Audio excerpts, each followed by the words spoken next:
নমস্কার বন্ধুরা, আজকে আমরা প্রেজেন্ট কন্টিনিউয়াস টেন্স নিয়ে আলোচনা করব, যা একটি গুরুত্বপূর্ণ টেন্স এবং এই টেন্সটি সর্বাধিক ব্যবহৃত হয় বিভিন্ন জায়গায় লেখার সময়।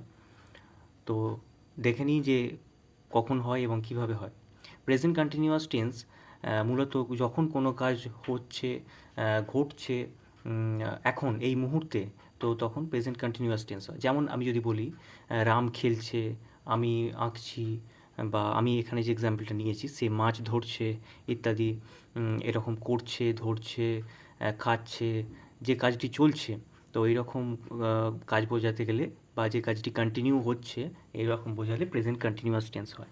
এই টেন্সের যে ফর্মুলাটি আছে সেটি হলো সাবজেক্ট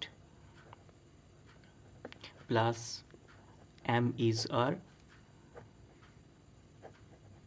যে কোনো একটি, প্লাস ভার্ব প্লাস আইএনজি। তো করে দেখে নেওয়া যাক এইটি কিভাবে করব।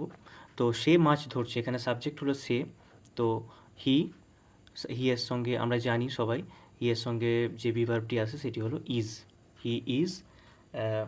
ভার্ব, তো ধরা ইংরাজি হচ্ছে আমরা জানি catch, he is C A T C H catch, I N G catching. তো এখানে একটি অবজেক্ট ছিল fish, he is catching fish. আমরা যদি আরেকটি এক্সাম্পল নিয়ে নিই যে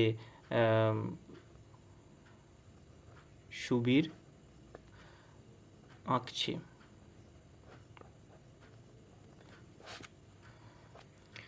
সুবীর ইজ ড্রয়িং।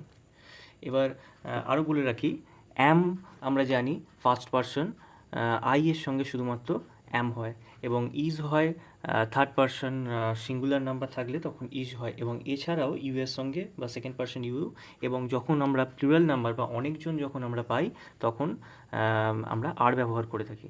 তাহলে আরেকবার বলে দিলাম, আই এর সঙ্গে অ্যাম, ইজ হচ্ছে is third person singular number থাকলে আমরা ইজ ব্যবহার করে থাকি,